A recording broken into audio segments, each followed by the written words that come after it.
So good morning mga idol. So nandito na tayo sa Austria mga idol, no? Yung last na video ko mga idol, kung galing akong Netherlands pumunta akong Germany, nagkarga ako doon ng kahoy, na-deliver ko na sa Italy. So ngayon may karga ako dito ngayon, galing din Italy, dadalhin ko sa France mga idol. So ngayon nandito ako sa Austria mga idol, no? Kagabi pa ako nandito kasi yung daan ko mga idol hindi katulad nung naunang biyahe ko, nagaling akong Italy papuntang France. Doon ako dumaan nung unang biyahe ko, doon ako dumaan sa Previous Tunnel. Dito ako dumaan sa western part of Italy, doon ako dumaan. Tapos yung pangalawang biyahe ko naman sa papuntang France, sa eastern part naman ako dumaan, no? Ngayon mga idol, dito tayo dadaan sa Austria, Germany, tapos France, tapos balik tayo, papasok tayo ng Luxembourg, tapos Belgium, and then babalik ulit tayo ng France, no? Sa France yung deliver natin malapit sa Belgium mga idol, kaya dadaan tayo ng Luxembourg, tapos dadaan ulit tayo ng Belgium, then balik ulit ng France kasi malapit siya sa Brussels yung deliver ko nito. So yung mga karga ko mga idol puno yan, kaso magaan lang siya, mga karton-karton. Ayan, problema mga idol, oras ngayon is mag-alas 12 na ng tanghali, hindi pa ako tumakbo kasi binigyan ako ni Taco ng 24 hours rest. Matatapos yung 24 hours rest ko mamaya pa 5:30 ng hapon. So 5:30 ng hapon ako aabante. So mahaba yung pahinga ko ngayon mga idol. So wala ako ngayon sa Bregenz mga idol, no? Diyan sa unahan yan, Bregenz na yan. So part ng part ng Austria. And then kasi maraming border to, Austria tsaka Germany. So dito tayo dadaan papuntang France. Pasok tayo ng Germany, mga 60 km Germany na. Pasok tayo dyan. Then 30 km may diesel lang kami dyan. Magdi-diesel muna ako mamaya. Sa unahan pala nito mga idol, itong kalsada na to, dire-diretsuin mo yan, Switzerland na yan. Itong kalsada na to, dire-diretso yan, kalsada. Pero hindi tayo papasok ng Switzerland, no? Kasi kailangan ng permit doon. Doon lang tayo dadaan sa gilid ng Switzerland. Hindi tayo papasok ng Switzerland. Pasok tayo ng Germany. Meron palang nag-comment mga idol, no, kung ano daw bang mas maganda, Europe or Canada. So ako hindi ko masasagot ng maayos yan, no, kasi hindi pa ako napag-Canada ngayon, pero may opinion ako dyan, no. Ang para sa akin naman, pare-parehas lang naman siguro. Kasi meron akong nakikita na galing Canada, bumalik ng Europe, no? Kasi nga daw sabi nila pangit daw sa Canada, ganyan-ganyan. Sa kanila yun eh. Tapos meron ding galing Europe pumunta ng Canada, no? So meaning yan mga idol, iba-iba tayo mga tao, no? Iba-iba kapalaran. Merong iba na nakaka-tsempo ng magandang company, o yung iba kaya kontento na sila dun sa isang bansa kung saan sila, di ba? Tapos meron ding iba na nakatsempo ng hindi magandang company, mga karanasan na kaya lumipat ng ibang bansa ulit, no? Ganun lang yun. Depende lang din siguro sa yun para sa akin, no?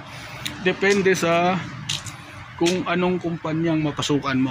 Kung magandang kumpanya, kahit sa bansa ka, hindi ka nalilipat ng ibang bansa, no? Ganun lang yun mga idol. Hindi ko masasabi na mas maganda dito sa Europe kumpara sa Canada. Hindi ko rin masasabing mas maganda yung Canada kumpara dito sa Europe. Depende lang yun kung tapat-tapat ba, kung kapalaran mo napunta ka sa magandang kumpanya, well, maganda, no? Pero kung yung kapalaran mo naman is napunta ka sa hindi magandang kumpanya, para sa akin wala, well, hindi maganda, no? Ganun lang naman yun eh. Pero para sa akin mga idol, tingin ko pare-pares lang, no? Ayan, paswertihan lang. Kahit naman sa Saudi Arabia eh. Mayroong pangit na kumpanya, mayroong magandang kumpanya. Ha? Mga idol, tingnan nyo muna yung paligid ko dito sa Austria mga idol. Ayan o. Tingnan yung bundok. Nag-yelo sa taas, sa tuktok. Idol, papakita ko sa inyo yung bagong unit. MAN TGX. TGX 18480. No? Yung DAP. Wala, bumigay yung DAP. Mahal na mahal ko pa naman sana yon. Mga idol, oh, sa labas niya. Brand new. Pakita ko sa inyo yung loob ng MAN TGX mga idol, no? Ayan mga idol. Pinagkaiba ng DAP, no? Dito tayo magsisimula sa cruise control niya. Dito siya, no? Ayan, cruise control. Yung button na to, up, down, ganun lang, off. Ayan. Tapos dito naman sa kabila, ayan yung mga sa music, ganyan. Ayan. Ito yan. Tapos yung ilaw, dito. Retarder, ito. Tapos dito yung sa ilaw, no? Tapos sa wiper, no? Idol, cruise control niya dito, kabila. So baliktad siya, no? Then meron siyang monitor dito mga idol. Ayan. Oh. Papasounds ka. Tapos ito sa opisina to eh. Then ito dito naman, ito yung controls ng radyo niya mga idol. Ito. Controls ng radyo niya itong mga to. Tapos ito yung sa aircon naman. Ito. Sa aircon tsaka heater. Ayan mga controls niya. Tapos dito sa taas, ayan mga katulad lang din ng DAP mga idol. Oops, nahulog. Ayan, mga lagayan ko ng damit. Ayan, dito sa gitna. Tapos ito, ayan yung mga labahan ko. Parang DAP lang din. And then ayan, meron siyang mga lagayan dito. Tapos ayan, radyo. Ayan, double deck niya. Dito naman sa ito tayo mga idol, higaan niya. Ayan. Tapos marami siyang saksakan mga idol, oh. Ito dito sa likod. Ayan, mga saksakan niya. Ganon din sa harap. Ayan, dami saksakan. Kagaya ng ano, mga baso, tapos ito meron. Tapos yung upuan na to mga idol, ito naiikot yan, naiikot, ganyan. Naiikot siya yan, no? Yan ang kagandahan nito eh, naiikot yung upuan na yan. Papunta dito, nakaharap ka dyan. Tapos dito tayo sa rep nya, no? Yung lagayan nya, so, hindi kasama to. Nilagay ko lang to dito para pang sapin. Kumain ako ng pizza kagabi. So ayan, ayan yung rep nya mga idol. So hugutin natin.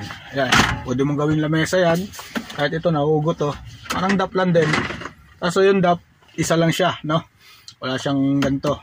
Yung MAN, ito, dalawa siya, nahugot din siya, no? Ayan. So pakita ko sa inyo yung rep. Ayan, wala nang laman yung rep ko mga idol. Tapos meron siya dito. Ayan, nabubuksan to. Mga lagayan ko ng tubig. Ayan, tools. Ayan, nabubuksan yan. Tapos dito rin nabubuksan rin to. Ayan, ayan, oh. Mga kalan ko, pagkain ko nandyan. Ayan lang mga idol. Kita ko lang sa inyo ito mga idol, no? Yung upuan, dito ako na-miss eh. Upuan na to eh. Hindi naman ako fan ng ano eh, no? Ng MAN truck. Hindi ako ano. So Volvo talaga ako. Gusto ko Volvo. Pero ito, binigyan tayo ng bagong truck ng kumpanya, brand new, MAN. Masubukan natin, no? Kasi yung DAP, nasubukan na natin. Mercedes, nasubukan na natin. Magaganda naman sila. Ayun ito, so far okay naman siya kasi nga brand new, no? Tapos malakas din siya, 480. horsepower, no? Tapos ito, papakita ko sa inyo mga idol. Iikutin ko lang to. Buksan natin to. Idol, oh. Oh, iikot mo lang yan. Oh. Oh. Tapos ayan, oh. Wala na. Nakaupo na ako dyan. Oh.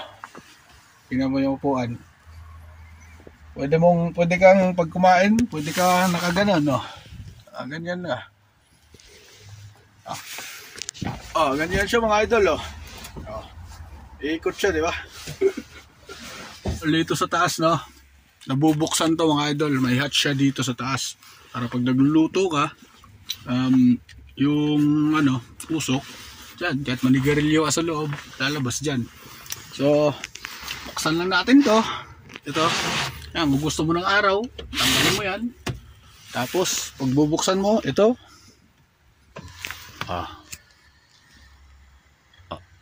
Bukas na siya. Tapos may ilaw dito, mga idol. Ayan, ilaw niya. Ayan.